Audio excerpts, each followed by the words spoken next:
अस्सलाम वालेकुम dear students, Mohammad Iqbal physics lecture, और आज हम लेक्चर नंबर 13 स्टार्ट कर रहे हैं फर्स्ट ईयर का फ़िज़िक्स बुक 1। हमारा चैप्टर 2 था और उसका अब लेक्चर नंबर 13, और चैप्टर 2 में आज हम एक्सरसाइज करेंगे और उसके न्यूमेरिकल्स करेंगे। तो आइए शुरू करते हैं। कुछ शॉर्ट क्वेश्चंस हम पहले डिस्कस कर चुके हुए हैं, कुछ आज डिस्कस करते हैं। तो क्वेश्चन नंबर 2.12 में वो कहता है शो दैट, आप अपनी बुक में अगर देखें, show that the sum and the difference of two perpendicular vectors of equal lengths are also perpendicular and of the same length. क्या मतलब? दो वेक्टर्स हैं जो कि एक दूसरे के ऊपर परपेंडिकुलर हैं। यहाँ पे देखें, मैं फिगर बना देता हूँ। ये दो वेक्टर हैं, एक वेक्टर है ए और एक वेक्टर है बी।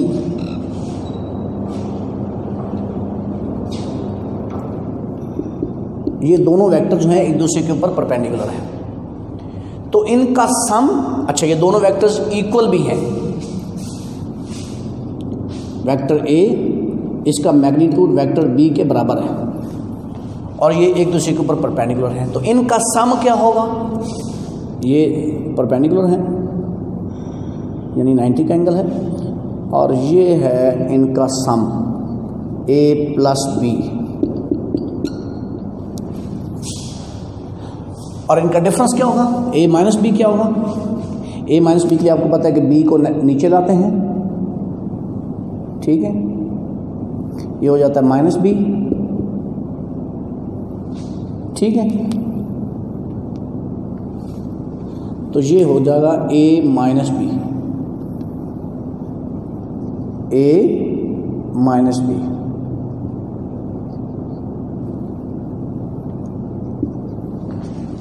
तो ये दो वेक्टर्स ए और बी का सम हो गया, ये डिफरेंस हो गया। नाम रखना चाहें तो नाम रख लें, ओ, या चलें इस तरह कर दें, पी क्यू आर और ये एस, ठीक हो गया।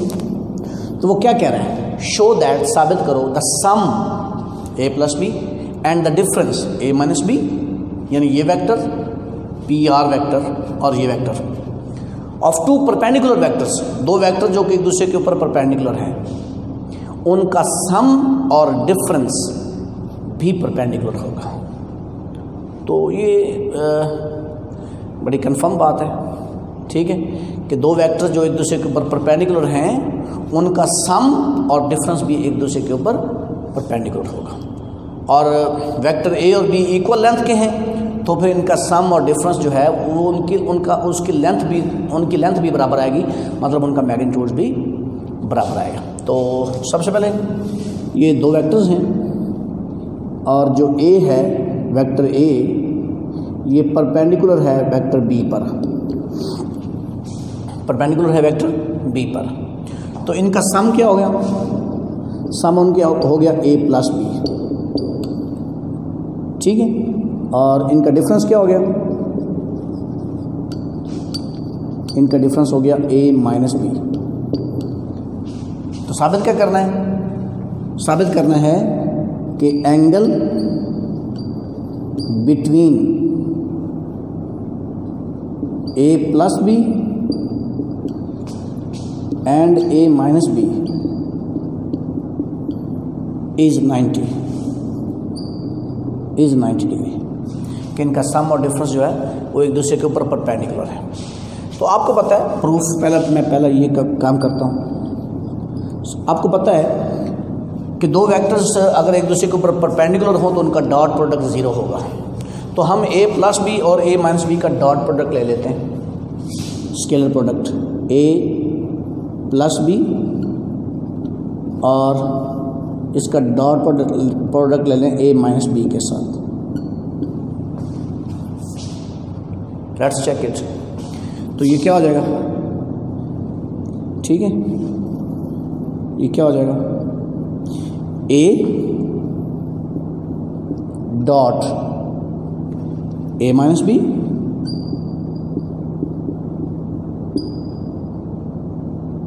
और प्लस बी डॉट क्या हो जाएगा ए माइनस बी, यानी बारी बारी डॉट प्रोडक्ट लेते हैं ए का, A dot A minus B और फिर B dot A minus B. तो ये देखें इसका क्या आएगा, A dot A minus A dot B फिर प्लस बी डॉट ए और फिर B dot minus B dot B. तो ए डॉट ए किसके बराबर हो जाएगा, ए का स्क्वायर, यानी ए के मैग्नीट्यूड का square. Self product scalar product में हमने प्रॉपर्टी पढ़ी हुई है। इसी तरह से A minus B sorry A dot B और ये प्लस, इसको भी आप ए डॉट बी लिख सकते हैं, बी डॉट ए को, क्योंकि scalar product commutative property hold करता है। और ये हो जाएगा बी का स्क्वायर। इसमें आप इसकी वजह बता सकते हैं क्यों ऐसा किया मैंने, क्योंकि A dot B is equal to B dot A. तो ये क्या हो जाएगा, ये A minus B, A dot B और A dot B minus plus ये कैंसिल हो गया, तो आपके पास बचा A plus B into A minus B, इसका जो डॉट प्रोडक्ट है वो बराबर आ गया A square minus B square. ठीक है, अब ए और बी का मैग्नीट्यूड भी बराबर है, ए का मैग्नीट्यूड और बी का मैग्नीट्यूड, एज ए का magnitude is equal to B का मैग्नीट्यूड, दैट इज यानी कि that is A is equal to B है, सो ए का स्क्वायर वो भी बी के स्क्वायर के बराबर होगा। दोनों का मैग्नीट्यूड बराबर है तो ज़रा उनका स्क्वायर भी बराबर होगा। दो ये भी 2 वो भी 2, तो 2 का स्क्वायर 4 बराबर ही होगा। तो इसलिए हम पुट कर सकते हैं, आप पुट कर सकते हैं A plus B dot A minus B is equal to A square minus A square, that is 0। So a plus b is perpendicular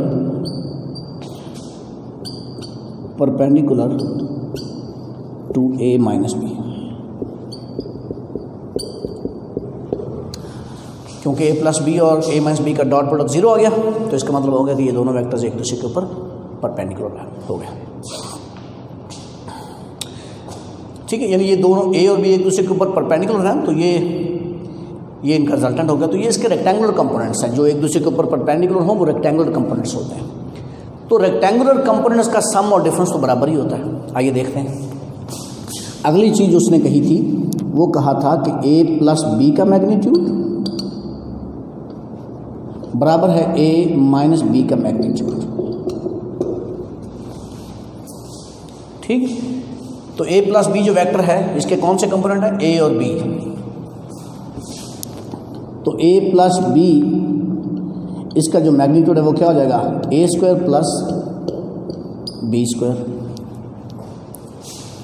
A square plus B square.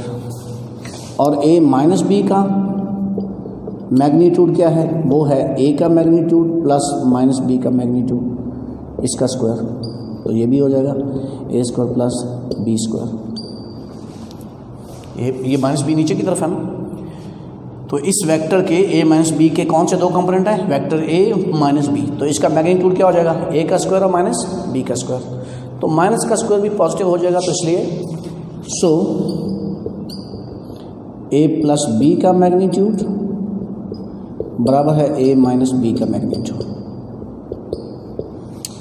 तो इनका मैग्नीट्यूड तो बराबर है। क्लियर हो गया, ये है उसका क्वेश्चन। शो दैट, साबित करो that the sum and the difference of two perpendicular vectors of equal lengths are also perpendicular.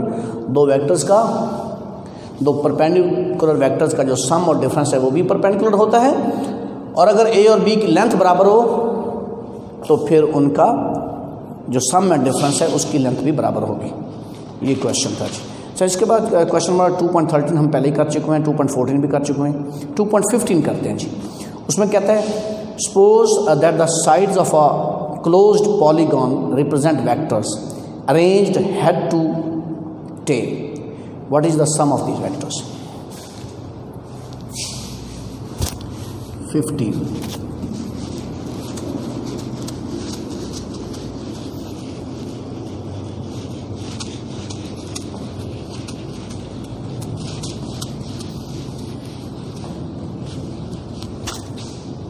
Late ए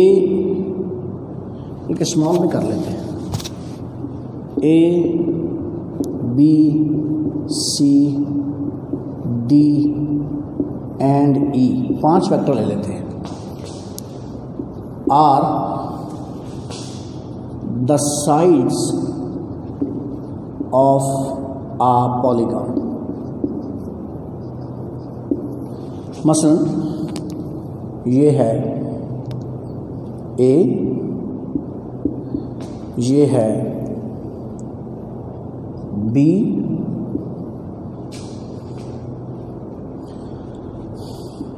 ये है बी, ये है सी, ठीक है, ये है डी, और वापस ये इसको इसके साथ मिला दें, ये है आपका ई। ये कौन सी साइड होगी? पेंटागन। कौन सी फिगर होगी? पेंटागन। थोड़ा इसको और बेहतर भी कर सकते हैं आप, वैसे थोड़ा बेहतर कर देते हैं, मेरे ख्याल में ज़्यादा बेहतर है।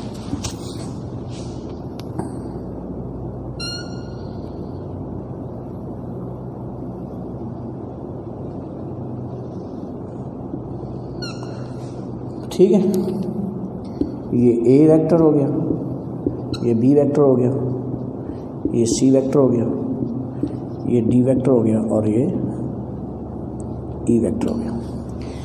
ये एक पेंटागन फिगर है, जिसको मतलब पॉलीगॉन, ठीक है। पॉलीगॉन कौन सी हो सकती है? पॉलीगॉन आपकी ट्रायंगल भी पॉलीगॉन ही है, स्क्वायर, रेक्टेंगल, पेंटागन, हेक्सागन, ये सारी जो हैं वो आपकी पॉलीगॉन फिगर्स हैं। तो इनकी जो साइड्स हैं वो वेक्टर्स हैं, वेक्टर्स को शो करती हैं। हेड टू टेल रूल से अरेंज की गई, यानी यूं साइक्लिक में, ये पहला इसके हेड पे and so on. Head to tail rule के मुताबिक ऐड किए गए हैं ये, तो वो उसकी एक क्लोज फिगर बन जाएगी, क्लोज पॉलीगॉन। तो कहता है साबित करो कि इनका सम जो है वो 0 है। तो ये तो क्लियर बात है कि ए बी सी डी वापस ई, तो ये वहीं पे पहुंच गया, तो इसका सम 0 है। लेकिन हम इसको थोड़ा सा इस तरह से करते हैं कि their sum is given by, इनका सम क्या होगा? वो होगा a plus B plus C plus D plus E. अब आप देखें कि वेक्टर a और b का सम क्या होगा? ये होगा, ये हो गया a प्लस बी, ठीक है। a प्लस बी में अगर सी ऐड करेंगे तो ये रिजल्टेंट हो जाएगा, ये a प्लस बी ये आ गया, इसमें c को ऐड करेंगे तो ये आ जाएगा, ठीक है। और इसमें अगर d ऐड करेंगे तो क्या हो जाएगा? अच्छा, ये क्या हो गया? ये हो गया a प्लस बी प्लस सी, अगर आपको नज़र आ रहा हो। आई रिपीट, ए और बी को ऐड करेंगे तो ये आ जाएगा, इसमें सी ऐड करेंगे तो ये आ जाएगा रिजल्टेंट। आप पहले की टेल को आखिरी के हेड से मिलाते हैं। और ए प्लस बी प्लस सी, अब इसमें अगर डी ऐड करेंगे तो क्या आ जाएगा? पहले की टेल को आखिरी के हेड से। तो किधर आएगा वेक्टर? वो आपका वेक्टर आएगा पहले की टेल को, ये ए प्लस बी प्लस सी है, ये इसकी टेल है, आखिरी यानी डी इसका हेड ये है, तो ये आपका रिजल्टेंट ऊपर की तरफ आ जाएगा। ये इसको मैं क्या कह दूं? अगर नीचे की तरफ आपका ई था तो ऊपर की तरफ क्या आएगा? माइनस ई आ जाएगा। मैं इसको अगर यूँ लिखूं, ज़रा यहाँ पे देखें आप, A plus B plus C plus D, इसको ब्रैकेट में करता हूँ प्लस ई, तो A plus B plus C plus D क्या आ गया ऊपर की तरफ माइनस ई, तो माइनस ई, और इसमें अगर फाइनल ई ऐड करेंगे तो माइनस ई प्लस ई क्या हो जाएगा नल वेक्टर, तो इनका सम 0 होगा। तो किसी भी क्लोज्ड फिगर की अगर साइड्स जो हैं वो वेक्टर्स को शो करें साइक्लिक डायरेक्शन में, हेड टू टेल रूल से अरेंज किए जाते हैं जैसे वैसे, तो फिर उसका सम 0 होगा, ये वो कहना चाहते हैं। ठीक हो गया, बात समझ आ गई? यानी ये एक बॉडी है, इसका इस्तेमाल देखें आप, एक ये फोर्स है, ठीक है, एक ये फोर्स है, ठीक है, एक जो है वो ये फोर्स है, ठीक है, और एक यहाँ पे ये फोर्स है, एक जो है वो ये फोर्स है, ये ए होगी, ये बी होगी, ये सी होगी, ये डी होगी, ये ई होगी। अब अगर इनको अगर हेड टू टेल रूल से आप जोड़ें और ये बन जाए एक क्लोज पॉलीगॉन, क्लोज फिगर बन जाए, तो इसका मतलब है कि ये बॉडी पे लगने वाली इन सारी फोर्सेस का सम 0 होगा और बॉडी इक्विलिब्रियम में हो सकती है। ठीक है, and so on. Next question है जी 2.16, ठीक है, 2.16। तो इसको हम बाद में कर लेते हैं, पहले हम थोड़ा सा आसान कर लें। ठीक हो गया, चलिए इसको भी कर लेते हैं। इसको समझिएगा, थोड़ा समझने वाला क्वेश्चन है। इसमें कह रहा है आइडेंटिफाई द करेक्ट आंसर, ठीक है, सही जवाब दीजिए। 2 शिप्स, इसका पार्ट 1 है, 2.16 part A, part 1। 2 ships X and Y, 2 ship जहाज है, बहरी जहाज, पानी में चलने वाले शिप एक्स और Y are travelling in opposite in different directions, वो डिफरेंट डायरेक्शन में जा रहे हैं। पहली बात तो ये है कि वो सेम डायरेक्शन में नहीं जा रही है, बड़ा इंपॉर्टेंट पॉइंट है, इसको नोट कर लीजिए कि वो सेम डायरेक्शन में ट्रैवल नहीं कर रहे हैं। अच्छा, फिर ये एट इक्वल स्पीड्स, दोनों की स्पीड्स बराबर हैं, ठीक है जी, दोनों की स्पीड्स बराबर हैं। फिर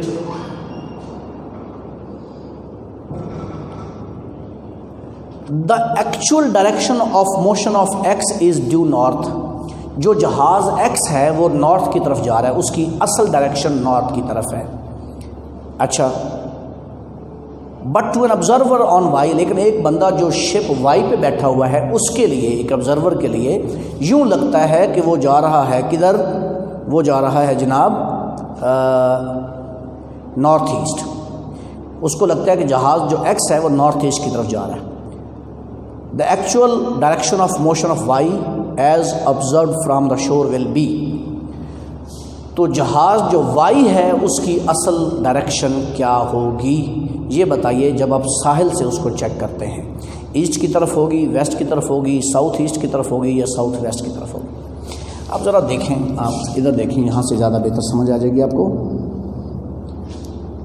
ये है नॉर्थ, सॉरी, हाँ, नॉर्थ, साउथ, ईस्ट, वेस्ट, ये डायरेक्शंस हैं। Velocity of ship X is equal to V X कहेंगे, और इसकी ये किधर है, ये नॉर्थ की तरफ है। एक्चुअल डायरेक्शन इसकी नॉर्थ की तरफ है, तो यानी ये हो गई, ये नॉर्थ की तरफ हो गई।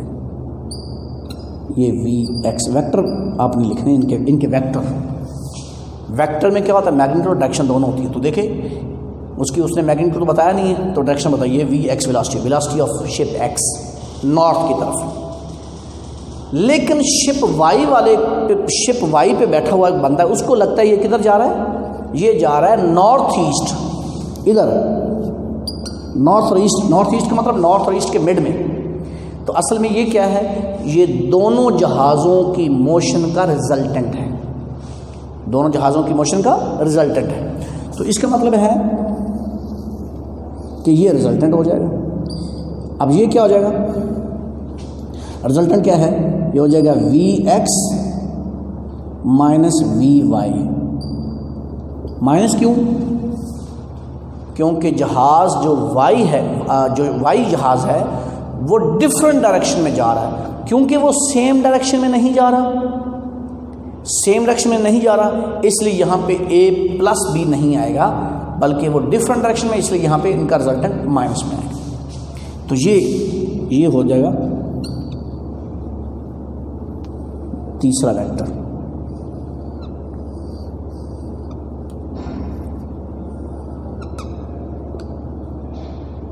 ठीक है, अब ये अगर A है, ये B है, ये C होगा,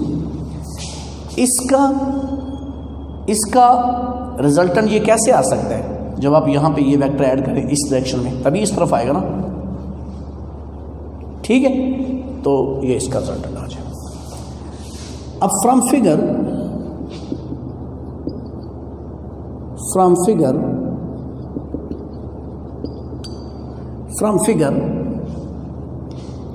AC ये वेक्टर ये बराबर है AB वेक्टर और प्लस BC वेक्टर, इनका रिजल्टेंट है ना। ये AC वेक्टर इसका और इसका रिजल्टेंट है। ठीक है, तो यहां से आपके पास जो है, इसमें वैल्यू पुट करते हैं आप। AC क्या है, ये है Vx minus Vy is equal to AB क्या है, ये है Vx, ये तो कंफर्म है, प्लस BC है। ठीक है, तो यहाँ ये Vx इधर कैंसिल हो जाएगा, इधर आके माइनस हो जाएगा, minus Vy is equal to आपके पास BC बचेगा। तो यहाँ से Vy किसके बराबर आ गया, वो बराबर गया माइनस BC। इसका मतलब हो गया कि शिप y की डायरेक्शन किधर होगी, BC के अपोजिट। तो BC किधर है, ईस्ट की तरफ, तो उसका अपोजिट क्या होगा, वेस्ट की तरफ, दैट इज वेस्ट इसकी डायरेक्शन होगी। तो वेस्ट इसमें करेक्ट आंसर। थोड़ा टेक्निकल क्वेश्चन, वेक्टर एडिशन पे ये क्वेश्चन है कि एक जहाज है x, वो नॉर्थ की तरफ जा रहा है, उसकी वेलोसिटी Vx होगी, नॉर्थ की तरफ होगी। शिप y की डायरेक्शन का पता करना है कि वो किधर जा रहा है, तो उसकी जो दोनों का रिजल्टेंट है वो है नॉर्थ ईस्ट। तो ये रिजल्टेंट हो गया AC वेक्टर, रिजल्टेंट इधर, ये तो कंफर्म है, इधर दे दिए। तो रिजल्टेंट कैसे आएगा, एक वेक्टर ये है, दूसरा ये ऐड करेंगे तो ये रिजल्टेंट आ जाएगा। ठीक है, इसमें कुछ ऐड करेंगे तो ये रिजल्टेंट आ जाएगा। अब रिजल्टेंट को मैंने क्या लिखा है, Vx माइनस Vy। ठीक है, माइनस Vy क्यों लिखा है, क्योंकि ये डिफरेंट डायरेक्शन में है, डिफरेंट डायरेक्शन उसने लफ्ज़ इस्तेमाल किया। अगर वो डिफरेंट डायरेक्शन नहीं कहता तो फिर हम इसको माइनस नहीं लिख सकते थे। ठीक हो गया, तो ये यहाँ से आप हल करते तो आपके पास आ जाता है, तो इसमें वेस्ट आ जाएगा। इसका B पार्ट है, अ हॉरिजॉन्टल फोर्स इज, ये फिगर देखें आप ज़रा, मैं समझा देता हूँ आपको। ये बड़ा अहम कॉन्सेप्ट है जो अभी मैं करने जा रहा हूँ, बहुत जगह यूज़ हो सकता है और आपको ये आना चाहिए। 2.16 दूसरा क्वेश्चन, इसमें एक ये इंक्लाइंड सरफेस दी गई है, ये एक इंक्लाइंड सरफेस दी गई है, ये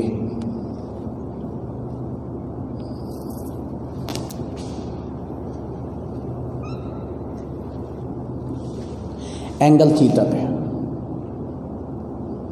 एंगल थीटा पे। ठीक है, यहां पे एक बॉडी रखी गई है, मैस m रखा गया इंक्लाइन। इस पे यहां पे एक फोर्स उसने शो की है कि ये फोर्स एक लग रही है F। सवाल उसका ये है कि ये जो बॉडी है ये इधर मूव करती है, इधर मूव करती है।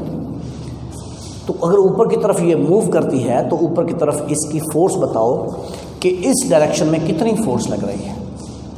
सवाल उसका क्या है, आखिर पे वो कहता है the magnitude of the resultant force acting up and along the surface of the plane, वो बताएं।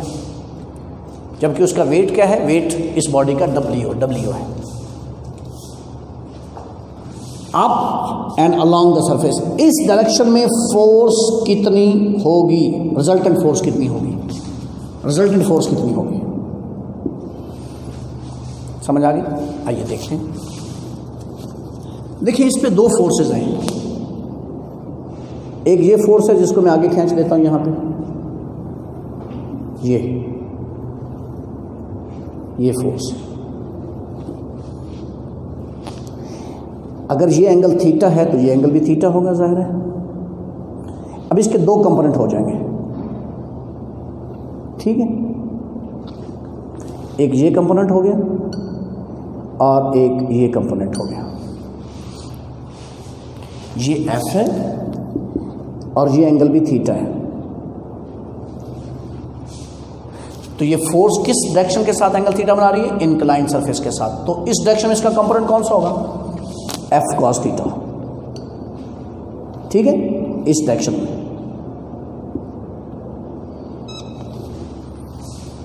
और ये वाला कौन सा होगा, एफ साइन थीटा। पहली बात, component of force F along the plane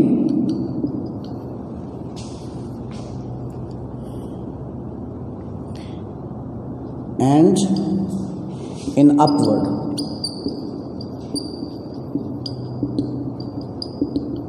direction is equal to F cos theta।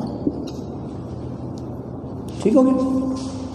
I repeat, ये फोर्स एफ आगे बढ़ाई, इसका एंगल थीटा, तो इस डायरेक्शन में जिसके साथ एंगल बन रहा है उस तरफ उसका कौन सा कंपोनेंट होगा, एफ कॉस थीटा, और थीटा के सामने वाला कौन सा होगा, एफ साइन थीटा। अब दूसरी जो है वो है, दूसरा जो कंपोनेंट है, मैं इसकी जरूरत हमें नहीं है। अब दूसरा है इसका वेट नीचे की तरफ, ये डब्ल्यू यानी mg, वेट इसका, ठीक है। अगर यहां पे आप एक परपेंडिकुलर ड्रॉ करें यहां पे, और फिर ये ले आए, तो ये एंगल भी क्या होगा, ये एंगल थीटा होगा। इस पे मैं इंशाल्लाह फिर आपसे बहस करूंगा कि ये एंगल थीटा होगा। मैं यूँ रिपीट करना चाहता हूँ कि ये है w, वेट, ठीक है। ये बॉडी बेशक यूं पड़ी हुई है लेकिन इसका वेट तो नीचे की तरफ होगा, ठीक है, यूं इंक्लाइन प्लेन है। तो इसके ऊपर ये परपेंडिकुलर है, ये लाइन एक परपेंडिकुलर ड्रॉ कर लें, ये एंगल भी थीटा होगा, ठीक है।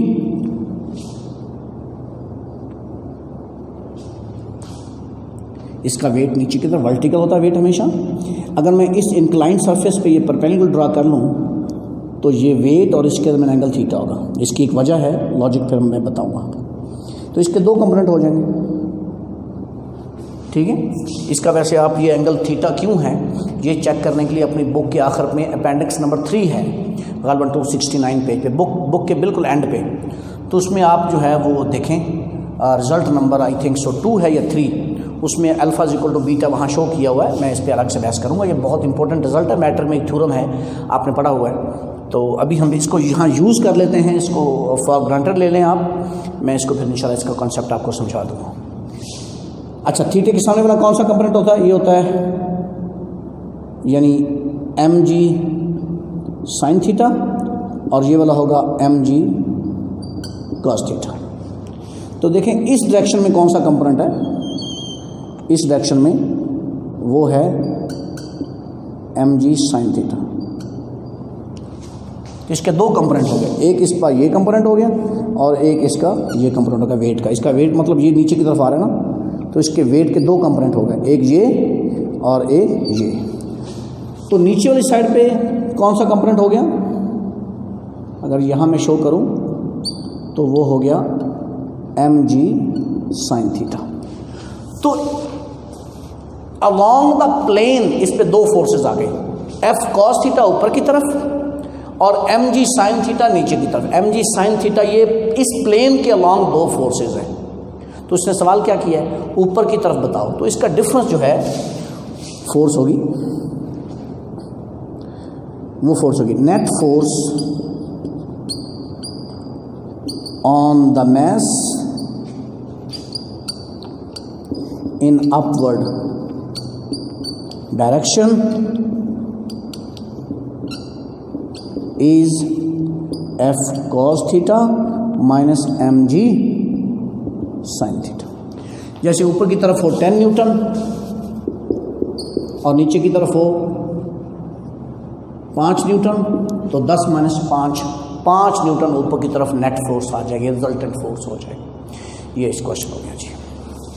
टाइम है जी हमारे पास, चलिए जी इस लेक्चर का टाइम ख़त्म हो गया, तो इंशाल्लाह जो बाकी हैं वो फिर अगले लेक्चर में करते हैं। अपना ख्याल रखिएगा, चैनल सब्सक्राइब करना मत भूलिए, Aspire college Chishtian official page और मोहम्मद इकबाल वर्टू फिज़िक्स लेक्चर, दोनों चैनल्स को सब्सक्राइब कीजिए, आपको तमाम लेक्चर्स वहाँ पे मिल जाएंगे। अल्लाह हाफिज़।